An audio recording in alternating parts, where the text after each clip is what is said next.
Mi vida, vista desde fuera, era la envidia de Manhattan. Mansiones en la Quinta Avenida, jets privados a St. Bart's, joyas que valían más que la hipoteca de una ciudad pequeña. Yo era Elena, la esposa de Richard Miller, el CEO que controlaba la mitad del mercado tecnológico global. Pero la fachada de esposa trofeo, pulcra y sonriente en cada gala benéfica, ocultaba una verdad mucho más fría. Mi matrimonio era una jaula dorada con barrotes de oro blanco. Richard nunca me amó, me adquirió. Me vio como el adorno perfecto para su ascenso, una mujer dócil y hermosa que no interferiría en sus intrigas empresariales. Durante años mi papel fue ser invisible, asentir y lucir impecable. Yo pensé que el amor vendría después del respeto, pero el respeto nunca llegó. Lo que llegó fue la indiferencia glacial.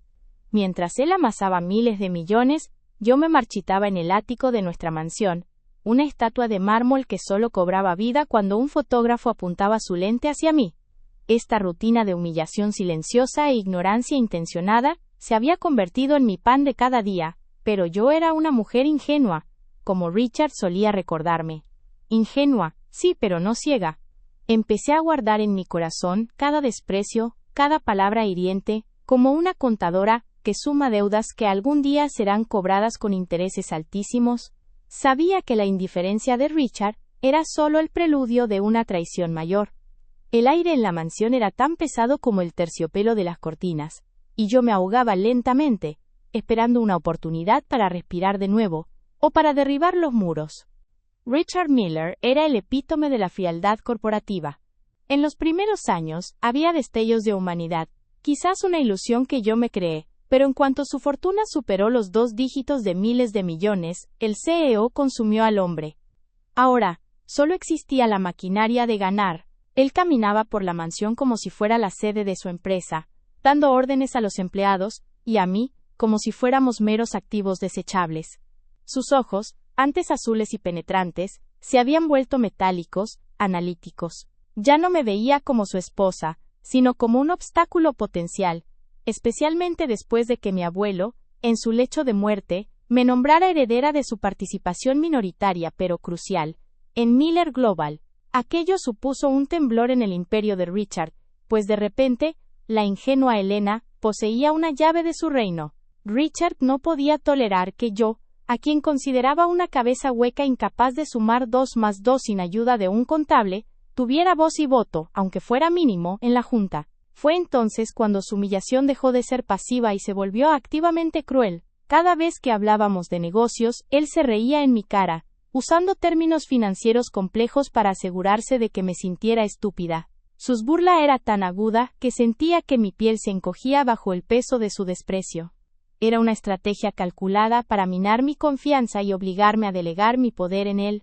Nunca se le ocurrió pensar que mientras él me despreciaba por mi supuesta ignorancia, yo aprendía en silencio, absorbiendo cada término, cada movimiento de ajedrez corporativo, esperando mi momento.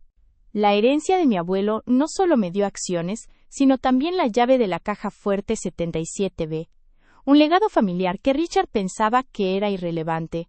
Mi abuelo me había advertido: no confíes en nadie, Elena, especialmente si su apellido es Miller. Ellos ven el afecto como una debilidad que puede ser explotada. Esa advertencia resonaba en mis oídos cada mañana. Richard, sintiendo el peligro de que yo mantuviera ese poder, comenzó a maquinar su gran jugada para despojarme de todo. Necesitaba que yo fuera legalmente inútil. La Junta Anual de Accionistas se acercaba, el evento más importante del año, y Richard planeaba usarlo como su escenario personal para destruirme. El detonante final ocurrió una noche, durante una cena con el jefe de operaciones, el señor Kensington. Richard, con una sonrisa malvada, me preguntó frente a todos si sabía que era un split inversos de acciones preferentes. Yo titubeé. Él soltó una carcajada fuerte, esa risa que hacía que los pelos de mi nuca se erizaran. Mi querida Elena, dijo condescendiente, mientras acariciaba mi mano como si fuera un perro, eres encantadora, pero tu cerebro es tan útil en esta mesa como un florero de porcelana. Gracias a Dios, estoy aquí para protegerte de la ruina que provocarías si intentaras tomar decisiones financieras. El señor Kensington se encogió, incómodo.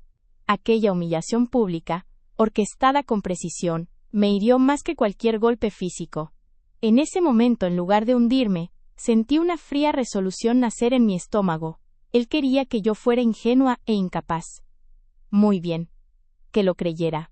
Su error fatal sería subestimar a la mujer que había jurado amar.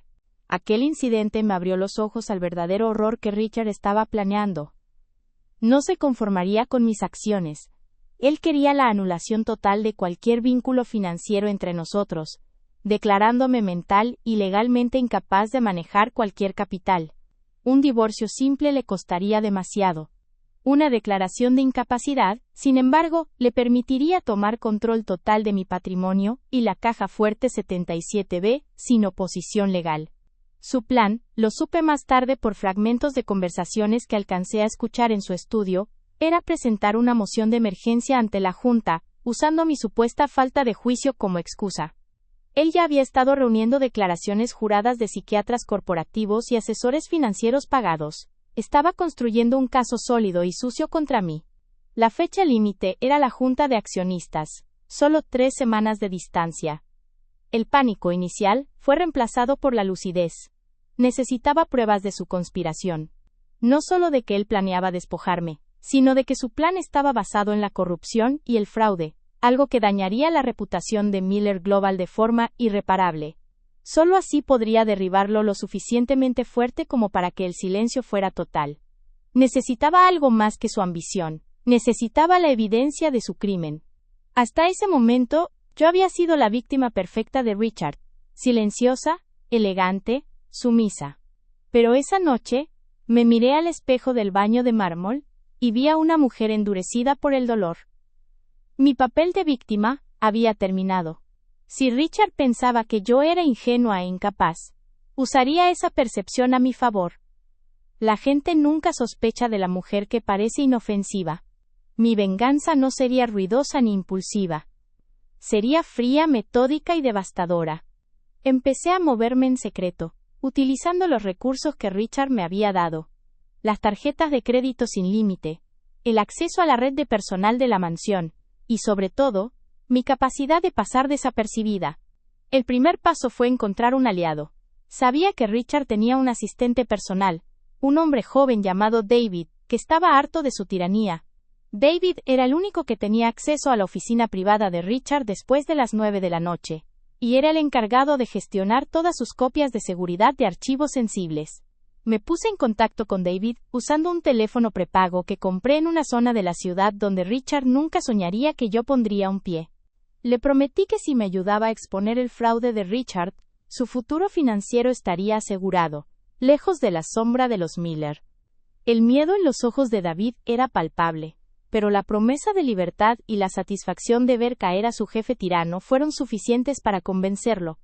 Mi única oportunidad radicaba en el disco duro de la computadora principal de Richard, ubicada en su estudio acorazado, más seguro que un banco suizo. Richard dormía en la suite principal, y yo me había mudado silenciosamente al ala de invitados, bajo la excusa de que su ronquido me impedía dormir. Esto me daba la coartada perfecta para mis movimientos nocturnos. David me proveyó el código de acceso temporal, que desactivaba los sensores de movimiento y la huella digital. Era un riesgo enorme. Si Richard me atrapaba, no solo perdería mi herencia, sino que terminaría en una sala de tribunal, acusada de espionaje corporativo. La adrenalina se mezclaba con el terror puro. Una noche de martes, cuando Richard estaba en un viaje de negocios a Hong Kong, la oportunidad se presentó. Vestida con ropa oscura, me deslicé por la alfombra persa, evitando cualquier crujido. Al llegar a la puerta del estudio, mis manos temblaban mientras tecleaba el código. La puerta se abrió con un silbido apenas audible. El estudio era un templo de poder, oscuro, frío, dominado por el olor a whisky añejo y cuero. El monitor de Richard brillaba tenuemente, custodiado por 3 pantallas de seguridad. David me había indicado exactamente dónde buscar: la carpeta de archivos ocultos en la nube bajo el nombre en clave, Proyecto Ícaro.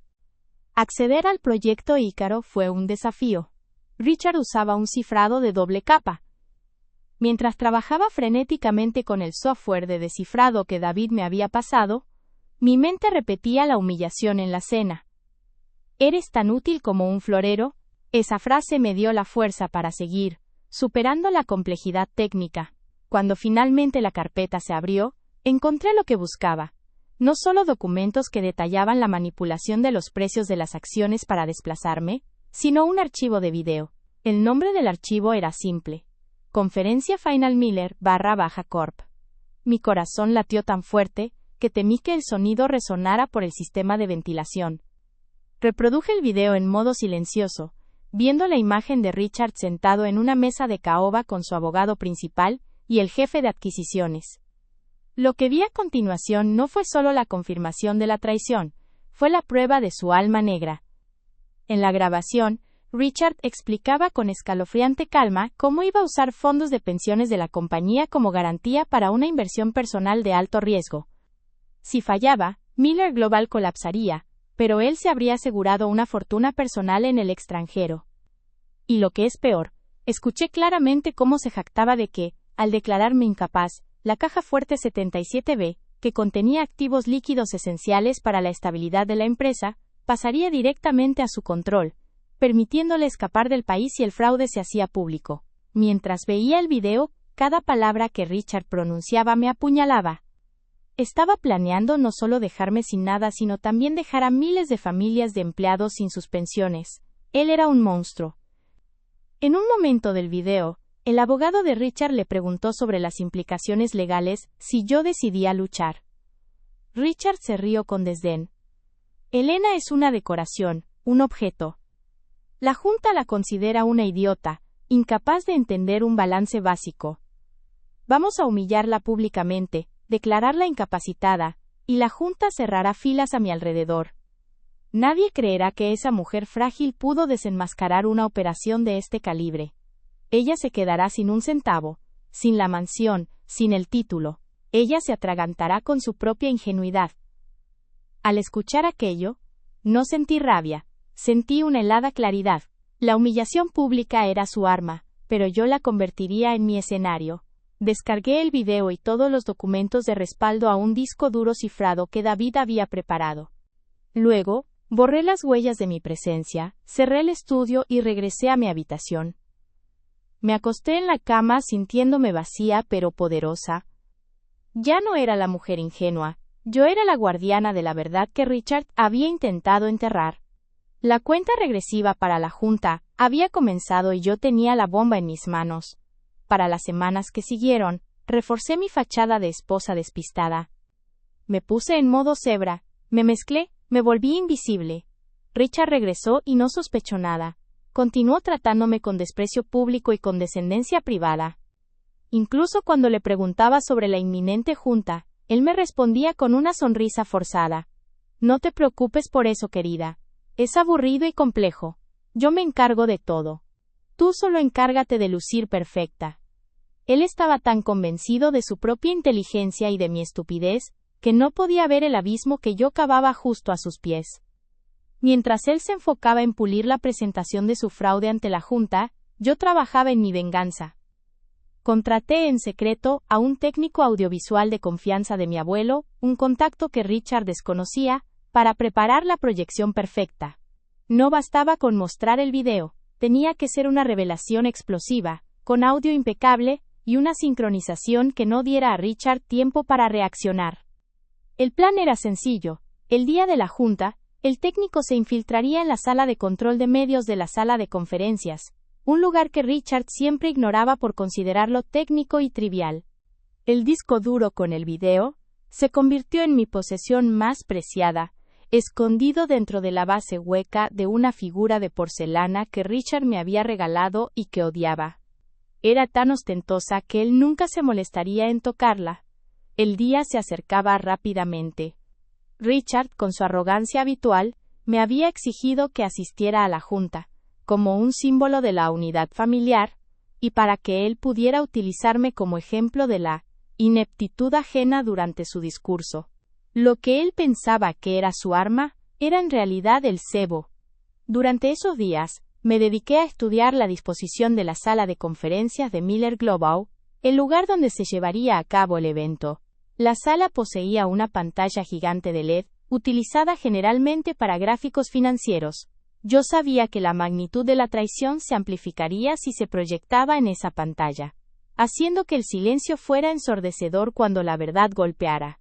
Mi cómplice técnico me confirmó que, con un simple cambio de puerto HDMI en el panel de control, él podría anular la presentación de Richard y proyectar mi video a la hora señalada. Todo estaba listo.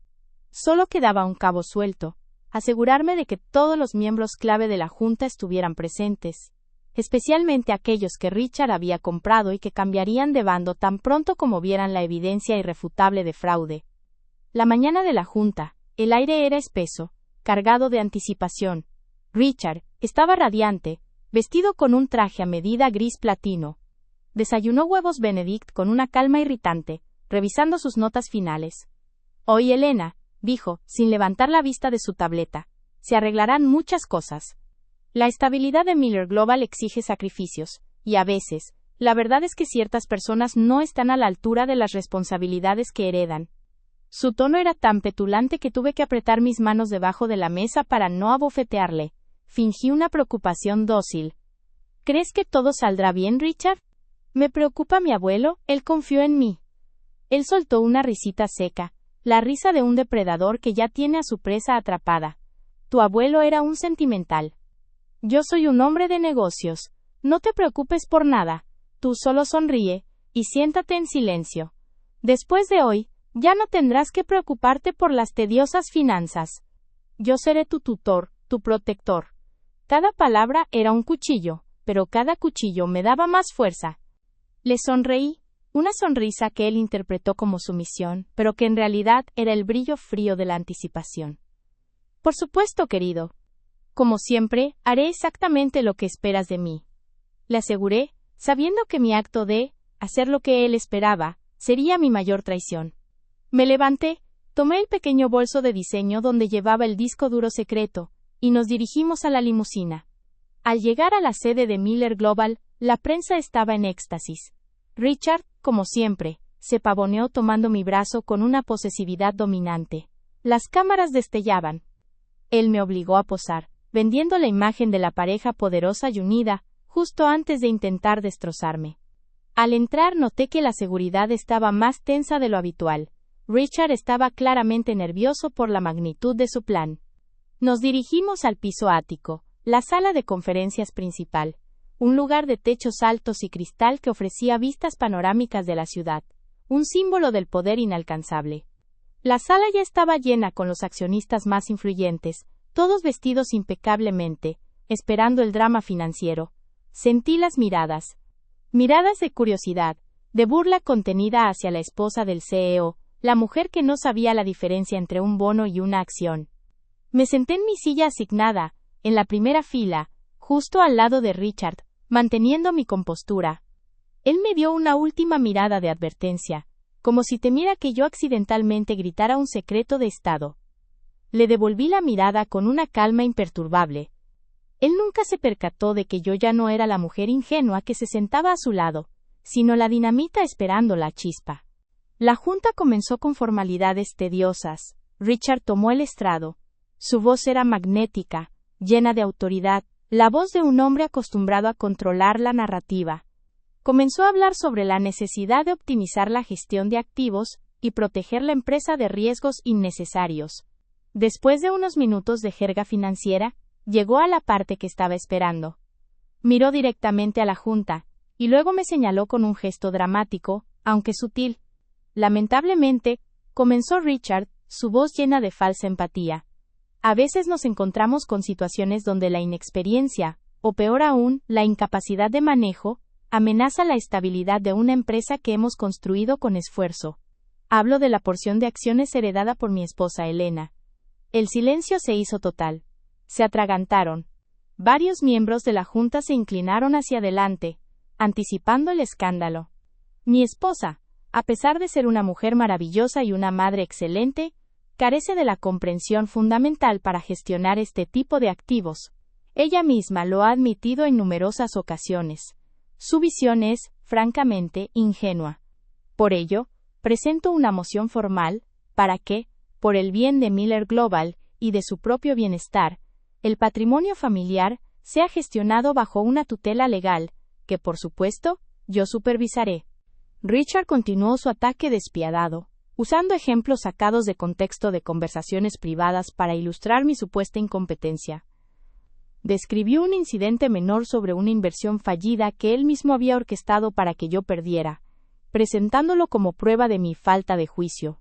Sinceramente, caballeros y damas, declaró con voz resonante, si permitimos que una mujer que no puede distinguir un bono convertible de un bono basura, mantenga esa participación crítica, Miller Global estará en peligro inminente. La señorita Elena Miller es incapaz de heredar un centavo, sin poner en riesgo a toda la compañía. Su papel debe ser decorativo, no decisivo. Las palabras me golpearon con la fuerza de un martillo, pero por dentro, yo sonreía. El plan de Richard había salido a la perfección. La humillación era total y pública. Él me había declarado legalmente inútil frente al mundo financiero. Se giró hacia mí con una sonrisa de victoria en sus labios, esperando verme llorar o huir. Pero yo mantuve el contacto visual, mi rostro una máscara de calma fría. Este era el momento exacto. Levanté ligeramente mi mano, interrumpiendo el aplauso de sus aliados. Richard, si me permites, dije, mi voz sorprendentemente firme, atrayendo la mirada de todos. Él me miró con fastidio, pero me permitió hablar, seguro de que solo diría alguna tontería patética. Antes de votar, creo que la Junta debe ver una presentación de mi marido. Una que explica, con claridad, exactamente cómo planea asegurar la estabilidad de Miller Global. Es un video que encontré, en secreto. En ese instante, la pantalla gigante que había estado mostrando el logo de la corporación se apagó. El técnico invisible había completado su trabajo. El rostro de Richard se congeló, una sombra de duda cruzó sus ojos. El silencio en la sala era tan denso que se podía cortar. Y entonces, la pantalla se encendió de nuevo, mostrando el título del archivo, Conferencia Final Miller/Corp. Richard se quedó sin palabras.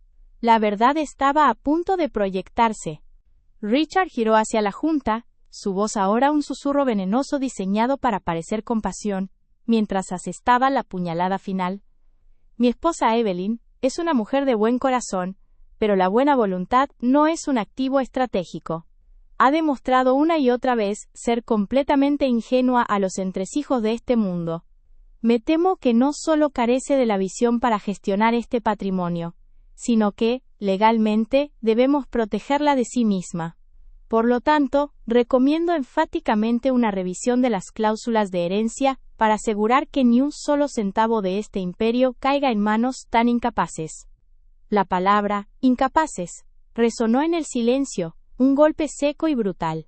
Sentí como la indignación se convertía en una llama fría y estable dentro de mí. Por un instante, el recuerdo de años de desprecio y minimización se condensó en esa única palabra. Richard sonrió, esperando mi retirada humillada. Pero esta vez, no había dolor, solo una determinación implacable. En lugar de llorar o huir, di un paso al frente, interrumpiéndole justo cuando iba a ceder la palabra. Perdone la interrupción, Richard, dije, mi voz sorprendentemente clara y firme. Richard se atragantó, su sonrisa profesional desvaneciéndose. Intentó recuperarse, pero yo ya había avanzado, acercándome al podio como si fuera mío. Creo que antes de que la Junta tome una decisión tan trascendental basada en el rendimiento de un solo individuo, sería justo y equitativo que revisáramos la gestión y la honestidad de la persona que propone esta protección. El ambiente se electrificó. El rostro de Richard se puso pálido. Sabía en ese instante que yo no estaba pidiendo permiso. La sala se convirtió en un escenario de tensión pura. Los accionistas intercambiaban miradas de confusión e incredulidad. Richard por fin encontró su voz, teñida de un control helado. Evelyn, ¿qué estás haciendo? Esto no es un asunto familiar. Vuelve a tu asiento. Ignoré su orden con una tranquilidad que no sentía. Saqué el pequeño dispositivo USB que había guardado en el forro de mi chaqueta y lo conecté al puerto de vídeo auxiliar del podio, que estaba directamente vinculado a la pantalla gigante de proyecciones. El técnico, hipnotizado, no tuvo tiempo de reaccionar. No, Richard, le corregí, esto es un asunto de fraude corporativo y traición conyugal. Y créeme, concierne a cada persona en esta sala. Con un clic, la presentación formal de las cifras financieras desapareció, reemplazada por una imagen borrosa de una oficina de abogados con una iluminación tenue. Y entonces, el audio se activó. Era la voz de Richard, inconfundible, resonando en el sistema de sonido. Sí, ella es legalmente la heredera si algo me pasara, pero hemos de asegurarnos de que el divorcio la deje en la calle. No quiero que conserve la mansión ni un solo activo importante de la compañía. Necesito que parezca que ella es la que está drenando las cuentas. Es una mujer ingenua, es fácil manipular las pruebas en su contra. Richard Miller, el CEO intachable, estaba allí, en la pantalla gigante, revelando en secreto cómo había planeado despojarme de todo, falsificando balances y preparando documentos legales fraudulentos para declararme incompetente tras el divorcio. El silencio fue total. Era un silencio denso, cargado de la realización de la magnitud de su engaño. La grabación continuó durante 30 segundos más. Cada palabra una condena, cada frase una prueba irrefutable de conspiración y manipulación de activos. Cuando el vídeo terminó, la imagen de Richard, con su arrogancia destrozada, era todo lo que la junta podía ver. Se quedó sin palabras. Era un hombre congelado en el tiempo, con los ojos inyectados en sangre, incapaz de articular una defensa. Se abalanzó hacia el podio, gritando un rugido ahogado. «¡Apaga eso! Es una falsificación. Evelyn, te juro que pagarás por esto». Retrocedí un paso. «No, Richard, tú pagarás», repliqué, sintiendo el poder de la verdad como nunca antes. «Esta grabación no es una falsificación. Ha sido verificada por el bufete Sterling y Associates. Lo que acaban de presenciar es la prueba de cómo su CEO ha estado desviando fondos de la empresa para cubrir sus gastos de manipulación, intentando transferir activos clave a cuentas offshore a mi nombre para luego acusarme de malversación, todo para que la Junta le otorgase control total. Y justo aquí», dije señalando un informe que apareció en la pantalla, «tienen los documentos que prueban el desvío de $3 millones en los últimos 6 meses, coincidiendo con la fecha de la grabación». El pánico cundió entre los accionistas. Richard había traicionado no solo a su esposa sino a la propia compañía. Un miembro de la junta, el señor Davies, un hombre mayor y muy respetado, se puso de pie, su rostro reflejando absoluta repugnancia. «Señora Miller, ¿ha informado de esto a las autoridades?». Antes de que pudiera contestar, 2 hombres discretos vestidos de traje, que habían estado observando desde la parte trasera, se acercaron a Richard. El CEO entendió. Había perdido la partida, el título, y la única cosa que realmente amaba: el control. Su grito de frustración se cortó en un jadeo patético. Mientras Richard era escoltado fuera de la sala, su figura imponente se redujo a la de un hombre humillado y vencido, que se atragantó con su propia malicia. Intentó aferrarse al borde de la mesa, mirando a la junta con desesperación, pero ya nadie le prestaba atención. Estaba acabado. Yo me mantuve firme en el podio, sintiendo una oleada de catarsis fría y justificada. La justicia, finalmente, se servía en público. Me dirigí a la junta con la autoridad que Richard nunca me había permitido tener. La protección de los activos de la empresa debe ser la prioridad. Los documentos de divorcio serán presentados mañana. Dada su demostrada culpabilidad de fraude y conspiración, Richard Miller no solo perderá su título como CEO, sino que, por cláusulas contractuales y penales, toda su participación en la mansión familiar, que él tanto codiciaba y que intentó arrebatarme, pasará a mi nombre, libre de cargos. Además, los bienes que intentó desviar serán devueltos a la empresa para compensar los daños. Mi voz no tembló, no había ira, solo resolución. El señor Davies asintió lentamente. Cuando salí de la sala, ya no era la mujer ingenua e incapaz que Richard había descrito. Era Evelyn Miller, dueña de la mansión, dueña de la verdad, y lo más importante, dueña de mi propia vida. Dejé atrás el silencio de la sala, sabiendo que Richard Miller había perdido la mansión y el título que tanto codiciaba. Había recuperado mi libertad,